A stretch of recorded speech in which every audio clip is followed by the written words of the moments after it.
Welcome back to another episode of Hey Janeé podcast.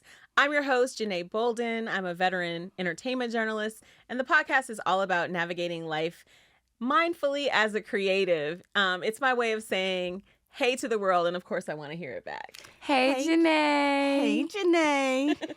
Hey, Dr. Sherry. Hi. I'm so happy to be here. I'm happy to have you. So, oh no, my little microphone, I'm like, technical issues. This thing was typing out everything I was saying. You know, when the technology these days. I heard the little doop. Yeah. I was like, whose phone is it? It was mine. Sorry. So I'm Technology. super excited. We've got Dr. Sherry Blake here today. You're going to be talking to us about your program, The Healing Journey. Yay. And of course, as always, my beautiful, illustrious co-host, Zeta Luby. Hi, guys. I like your coat. Thank you. Oh, my gosh.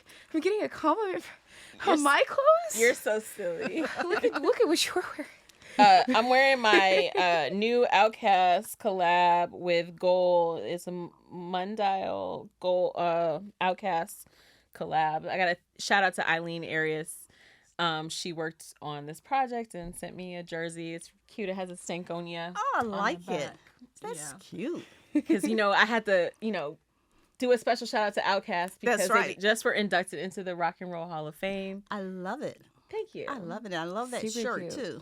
Thanks. Yes, I love both of y'all's fits today. Well, I'm trying to be warm. You're cute. I'm warm. I got a warm coat for on top, okay, but I get okay. it. And I do like the festiveness of your sweater. So we like to start every episode off with a moment of joy. What was your moment of joy this week? My moment of joy is being here. But not only being here, but just being able to enjoy and have gratitude for just all that's happening and all that's going to happen. So my moment of joy is really centered on the here and now. I love that. You said a buzzword that we like to use here, gratitude. We love gratitude. I mean, gratitude, I think the more you're grateful you are, the more things you get to be grateful about. Right. It's beautiful. That's my belief. Yes. Zeta, what's your moment of joy this week? My moment of joy this week is the short film I was in. It's called Never Leave Your Side. Congratulations. Thank you. It was actually nominated for an award in the Atlanta Short Film today, and it's actually coming out today. It's going to be premiering today, and then we're all going to watch it as a group this Thursday. Okay, so where can people watch? Because we got to make sure, So it's at the Atlanta Short Film Festival. Okay. Literally today. So the today 11th. is 11/11. Yes. The 11th. Happy Veterans Day to our veterans out Yes. there. I don't know why I did that. Zeta, you are the cutest. No, for real, you are. So my moment of joy, I went to see Cirque du Soleil, the Luzia Oh, show. wow. That's fun. Yeah, That's it's nice. I go every year, and it's like I get to be a kid again. I love it, and I actually got to do a behind the scenes with them as well, which will come out on. I'm gonna be putting this out on the podcast, so people will get to hear the interviews with some of the cast members, and also from the PR for Luzia. But we got to see all the different costumes behind, and we got to watch the rehearsal. So they were doing the tumbling practice ahead of the show. So when the show came time for the show, like I knew exactly what was about to happen when they pulled out the big roller with the trampoline on it. I have a question. Did you participate? I participated by being in the audience, eating my popcorn, clapping, That's the best participation. and cheering. Yes. I didn't know if you were going to do a tumbling, No, that's not my ministry. Okay. Tumbling is not in my ministry. She just brought good vibes, audience. Yes. Yeah. But that's good. Yes. That's good. I'll look forward to seeing that. So I've been super excited to talk to you because I know you have a webinar coming up. I do. I have a webinar entitled Navigating Grief During the Holidays. There's so many people hurting during this time. Yeah. And then, everybody else is happy and merry and all the decorations and all the smells and noise. But some people are really struggling. Yeah. They're really sad. They've lost a loved one. Yeah. Yeah, and it's hard. So what I'm doing is a webinar this Thursday, the 13th. The 13th is 7 p.m. Eastern Standard Time. And it's free. It's my gift back to everybody to say, hey, get some help. And I'll give tips and tools and how to deal with all the sadness, the emotional triggers, and all the things that come with all the other stuff. Yeah. I mean, the holidays can be really tough for a lot of people, especially because people have lost loved ones. I know for me, Thanksgiving is especially tough. So my aunt, she passed in 2017, not on Thanksgiving, but I used to do all of my holidays Yeah. at her house. So Thanksgiving, Yeah. Christmas. And so Thanksgiving is always super hard because even like the first couple years after she passed, I couldn't do it.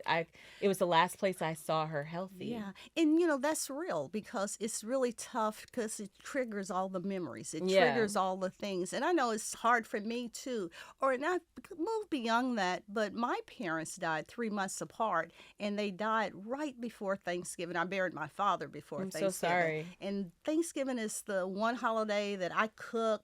Yes, I do cook.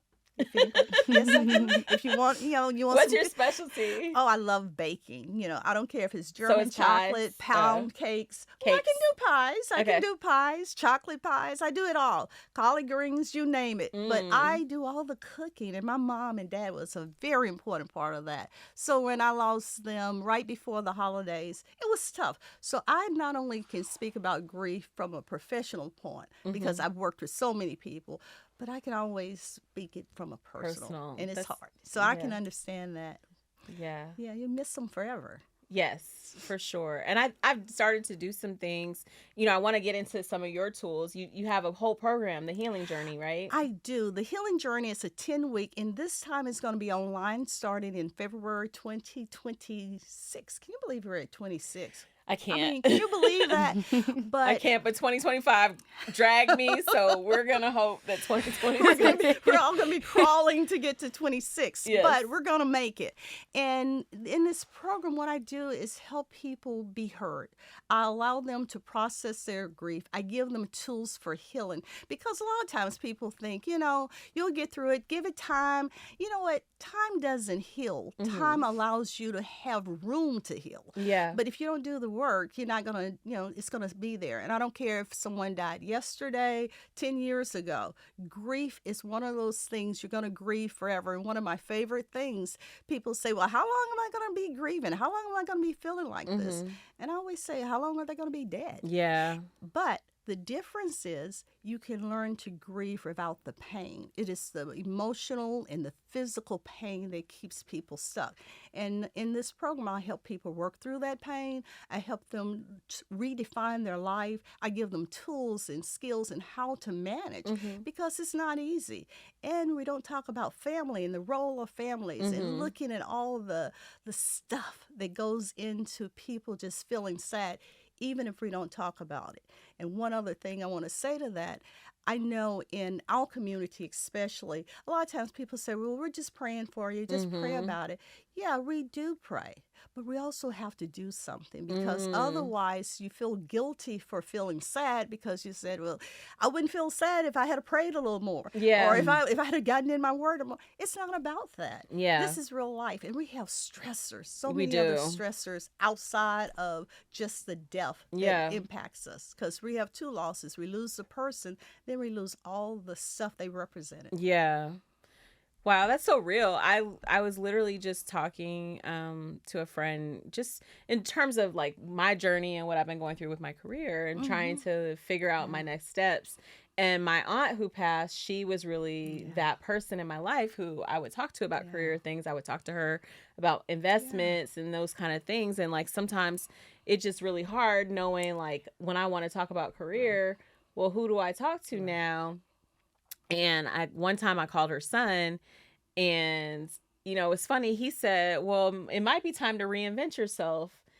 And it was tough to hear, and because obviously I'm kind of at the point of reinventing myself, but also like, it's not, if you've been a journalist for 20 years, like I have, telling me to reinvent myself, it almost felt like, it just didn't. hit quite because I'm like, what am I Yeah. supposed to do now? Now I'm gonna be an engineer, or What am I going I to got to go back to school to become a lawyer. Like, Yeah. Right. how am I going to reinvent myself? What kind of magic trick am I about to do? One of the things when I hear that, I tell people reinventing yourself or redefining yourself. Yeah. You don't lose all the stuff you've learned. You don't just, erase it and Yeah. say, hey, let me start all over again. But you look at how to use what you have in a different way. Okay. You lose, because as a journalist, you can do I have so a many lot of things. transferable skills. You Yes. have a lot, and many of us do. Yeah. But we don't think about it outside the box we were, Yeah. trained in. And so we have to think differently. And I help people think differently and transition into something else because we're always evolving and we're always becoming. Yeah. Because we don't want to be the person we were 10 years ago. That's true. Maybe. Do you? No. No, 10 years ago, she was only 12. So I definitely don't want to be 12 again. Well, that's amazing because I was only 15. How about that? Hilarious. Yeah, me too. Yeah, but we all grow. We all change. Yeah. And change is what we have to do to move forward. Yeah, that makes sense. Nothing remains the same. That makes sense. So, okay, just speaking about your own journey, becoming a therapist. I don't know. Tell me exactly what term, because I know some people are like, I'm this kind and I'm not that kind. And, and I know the degree also makes a difference. Yeah, I'm a doctor. I'm a clinical psychologist. I'm Okay. a licensed clinical psychologist. So what that means, because people get psychology And and psychiatry. psychiatry Yeah. confused. Psychiatry is prescriptions, right? Right. They Yes. write prescription. That's their main tool. So Mhm. if you have a problem, you're going to get a prescription. Mhm. Not saying that to all psychiatrists. I don't want Yes. anybody coming down on me. However, that's the main thing they Yeah. use. But, because the assumption is it's a biological issue. Whatever problems you're having, it's a biological, so we can change the biology. Yeah. But as a clinical psychologist, I recognize that it could be, but it also could be your mama. It could be your daddy. It could be your Mhm. friends. It could be your environment. It could be a lot of things. So what Mhm. I do is help diagnose and then process, what's going on with the person, because you have to understand the source. Medication will treat the symptoms, but I try to get to the source and change the dynamics underneath. That's interesting. Yeah. Do you feel like do you feel more often than not that people have buried the source, or do you think that the vast majority of us know, what, that might have been something, but I'm not sure if that was something. Yeah, and a lot of times we don't want to know. And we don't want to know because it's painful. But I tell people, if you're going to lose weight, if you're going to exercise, whatever you do, you have to go through some pain to get to the other side. Yeah. And so this is no different. It's not comfortable. And I'm not talking about pain where, you're, bleeding out. Yeah. No, not that kind of pain. But I am talking Not so much about the physical yeah, pain. it's but- emotionally being uncomfortable. But if you can get through that, and you will get through that, then you can understand the source and reshape things. Yeah. So, okay, so when you were first starting out and you said, I want to be a clinical psychologist, were you already aware that grief was going to be part of your specialty, or is that something that life brought?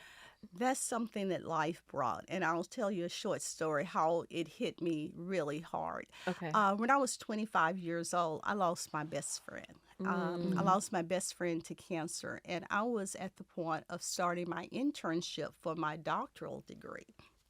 And Miyoshi, my best friend, has a child 2 years old, and that's my godchild.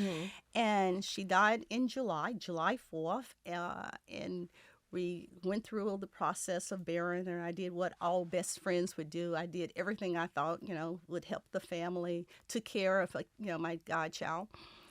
Moved here, started my internship, and my very first patient. And when I started my internship, you know how you're sort of proud because for the first time they're calling you doctor. And so I was ready. I thought I was good. This is about a month after her death. Yeah. I go to this patient's room and I pull the chart. They don't even have physical charts anymore. Yeah. But I pull the chart and I look down. He was the same age as my friend. And I noticed that. Then I kept writing. And I noticed he had the same diagnosis as my friend. Mm. And I could feel my heart. I could Yeah. feel my heart dropping. Yeah. And then when he said he had a 2-year-old child, which was the Oh my same age as goodness. I Oh. lost it. Yeah. I literally lost it. I remember going back downstairs to my cubby hole, and I'm boohooing. And I don't even know why I'm boohooing. Yeah. And I am just like, and someone else walked in, and they said, "Are you okay?" And I, one of those cute cries. Yeah, it was like the snot Yeah, and the the snot. yeah. And they went and they got a supervisor. And in my mind, I'm thinking, I'm getting ready to get kicked out of this Yeah. program because they're going to think I'm, something's wrong with me. And he was so kind. He looked at me. He heard what was going on. And I told him, I said, I can't work with that patient. That patient's the same age as my friend. And he looked at me. He said, "You didn't grieve." And that was the very first time I heard that tag to me personally. Mm. And that's when I was introduced to the grief and loss process. And I didn't realize it, but he said something that has stuck a long time for me. He said, "You're going to grieve now, or you're going to grieve later. You're gonna grieve. But everybody's got to grieve." Yeah.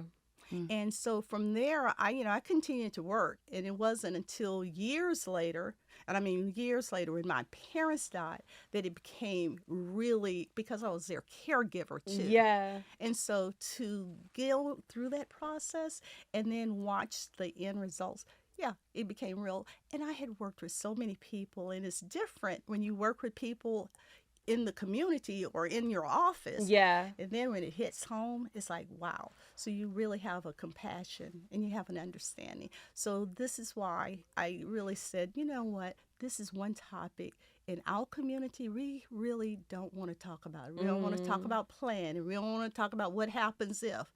But we have to. Yeah. Because we have to prepare emotionally, because your mental health becomes a priority. And you can lose it during this process. Mm-hmm. Very true. There's so many. It's interesting what you were saying about our community, because I feel like, for example, when my grandmother passed, we have our rituals and our traditions in the Black community. Absolutely. And the homegoing, it was very celebratory for my Yes. grandmother. We were very sad. Yeah. I was very close with my grandmother. Yeah. But I remember standing in the church next to my cousin, and the moment where I think it struck her that my grandmother had gone home to be with God, and she was the first one to kind of like pick up with the clap and stuff. And I think, we do have, where we might wear all white or we might wear all purple, and these things that Right. kind of like make it an occasion, an event. It is. And how do you think that helps? Oh, I think it's so important. And I talk about, actually, in the healing journey, in my webinar on Thursday, I'm going to talk about cultural differences, because it really shapes how we grieve too. Yeah. We celebrate life. We try to celebrate life. Yeah. Yes, we're sad, but we also, if you believe in God, you believe, where you're okay. Yeah. But it hurts because we're going to miss him. We're really grieving for ourselves. We are. We really are grieving for ourselves, and we celebrate, and we, remember the storytelling, the food. It's a sense of community. One of the things the healing journey provides is a safe, confidential sense of community. So you can come and you can tell your story, you can process your pain, and it's no judgment. There's absolutely no, like, you shouldn't be crying like that. Girl, why do you have on that color? No, no, it's not like that. That's amazing. But I'm sure people are in very different places when they come to you. Absolutely. Yeah. One of the things for me with the healing journey, again, it's a 10-week commitment. When people come in, they're lost. Most of the time, they're feeling heavy. They can't even really talk about the loss. Or if they're talking about it, it's more, sense of denial or minimizing it. Well, I'm here because my friend told me I need to be here. I'm here because... But they're heavy. But to watch this process, because I help people understand what grief is, how it impacts your body, what are some of the tools you can do, how do you deal with it, how do you deal with family, how do you deal with all these issues, to come through that process and see them really transformed and watch them laughing and talking and light again, because they have found their voice, because you lose your voice in the process a lot of times. That's big.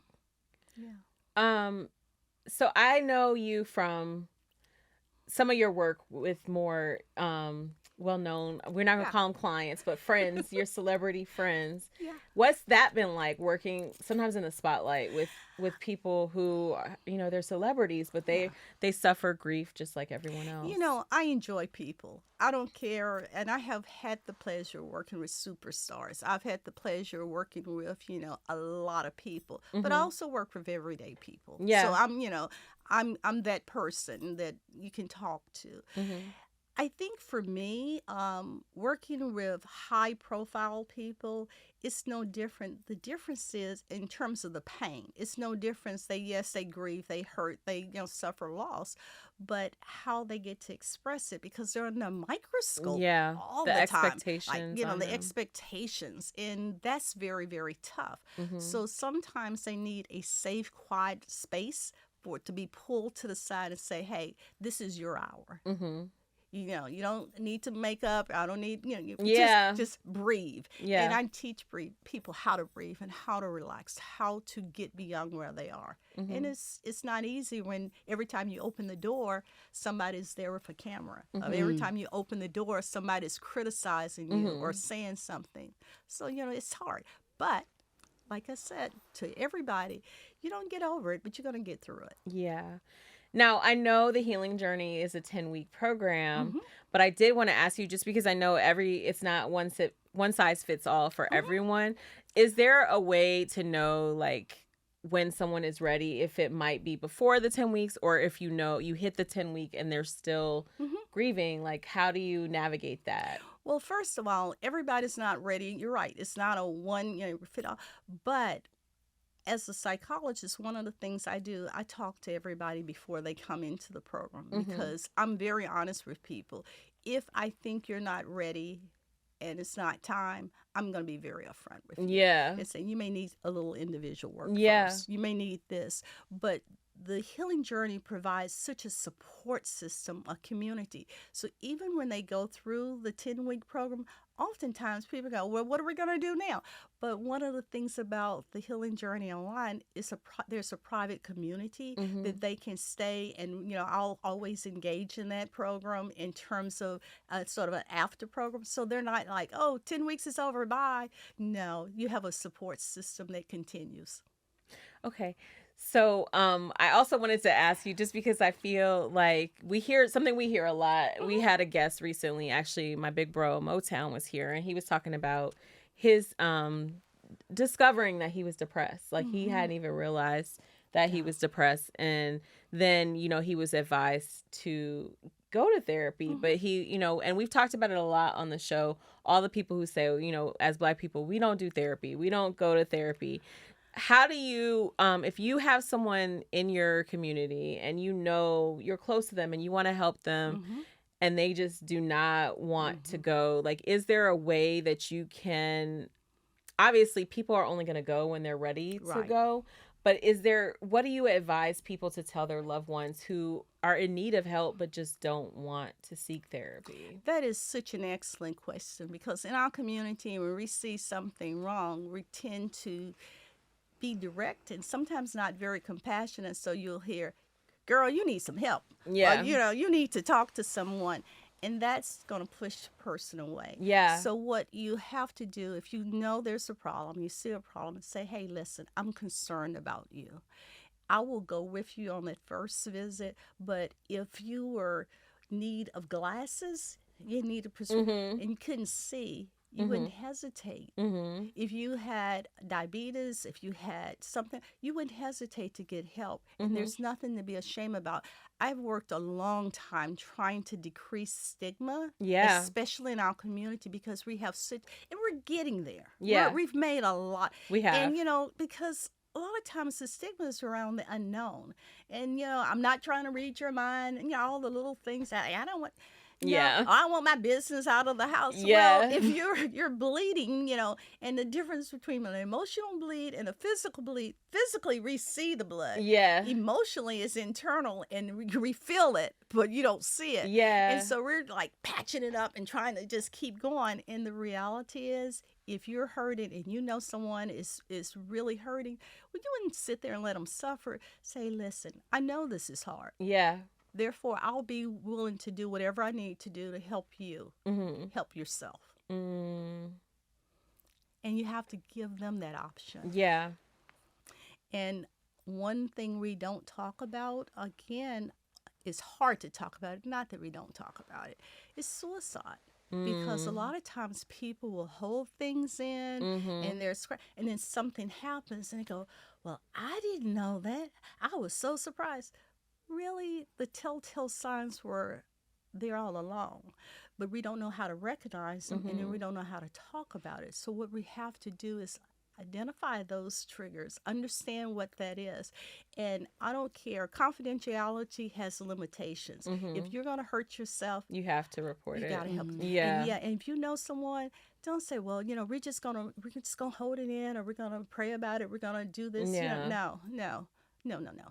Get help. Get help, and don't hesitate, because our rate of suicide is on the increase. The stress is real. Yeah. It's a stressful time. I mean, you see I've been what's going telling out. people, like, you have to give people grace. Like, even when I Yes. see stuff on social media where I saw something on Threads where this woman was like, this woman was speaking so badly to all of us at dinner the other night, and I don't want to be friends with her anymore. And I was like, well, have you spoken to her about what she might be going through? Because sometimes we hurt people. Right. We're almost out of time. I have to get into my C stream and skip, but I need you to help me with the skip. So I'm going to give you a little bit Okay. I'm going to put you to work today. Okay. Let's see. So for C, I'm advising everyone to get tickets to Leon Thomas's Mutt Tour. I saw him on Sunday, and when I say this is our D'Angelo, our Wow. Prince, Yes. that's exactly who Leon Thomas is to me. Wow. He's incredible live instrumentation at the show, and the mic is on. Okay, he can sing. So I really advise that for my C. For my stream, I'm advising House of Dynamite. So this is a Netflix project. It's a Wow. film, great film, and very maybe a little too real about basically there's a missile inbound to the U.S. and Idris Elba plays the president, and he's got to make a decision about, do I do a nuclear strike back to before it's too late, basically. And you see all the things that come into play with the world, and when it comes to politics and nuclear war and just aggression, and our leader. I hate to even use that word when I'm referring to him, but like when you see world leaders and people's lives are hanging in the balance and they have these critical decisions, this movie really breaks down the different aspects of all the different roles and how they come to the decision about whether to pull out those codes, the nuclear codes, or not. That's a tough decision. Now, Dr. Sherry, this is the part that I need you for. For my skip this week, we're skipping family drama, because it is that time of the year with the holidays. Families have to be around each other. All of our families, we have our differences. We have the things, sensitive topics. How do we navigate Thanksgiving, Christmas, Kwanzaa, when you got to see your aunt who's going to ask you or say something or poke at you or talk about what you're wearing or the weight you might have gained or lost, or your partner or your lack of a partner? How do we navigate the family drama? Because the family drama is always just one comment away, right? Absolutely. I have the answer. Yes. The very key, and dun dun dun dun dun, drum roll. Learn to say no. It's a complete sentence. No, it's a complete sentence. Oh, no, I'm not dealing with that. Yeah. No, this is not the day. Yeah. No, this is. And understand it's okay to set boundaries. Yeah. It's okay to have a plan to exit. So if you go to a family dinner and some people are going to be there that's full of drama, have your partner, your friend, your cousin, whoever's with you, y'all have a code word. So get a code word. So when you say that code word, it's time to go. It's time to go. And no drama. See ya when I see ya. I love it. That's perfect. I really appreciate you joining us Thank you. today. I enjoyed We're going to get into our affirmation before we wrap. So this week's affirmation, I was inspired by you. I was Oh, thanks. inspired by the healing journey, and I'm inspired by grief Yeah. because I've navigated grief in the past, and I know so many of us have. So the affirmation for this week is, I let go of what hurts, and I welcome what restores me. My joy is my medicine, and my healing is already underway. Love that. So I'm going to leave you with that. And thank you so much for tuning in for another episode of Hey Janeé podcast. This has been my love letter to the world, my way of saying, hey world. And of course, I want to hear it back. Hey, Janeé. Hey, Janeé. Thank you so much. Thank you. Wonderful. That was perfect.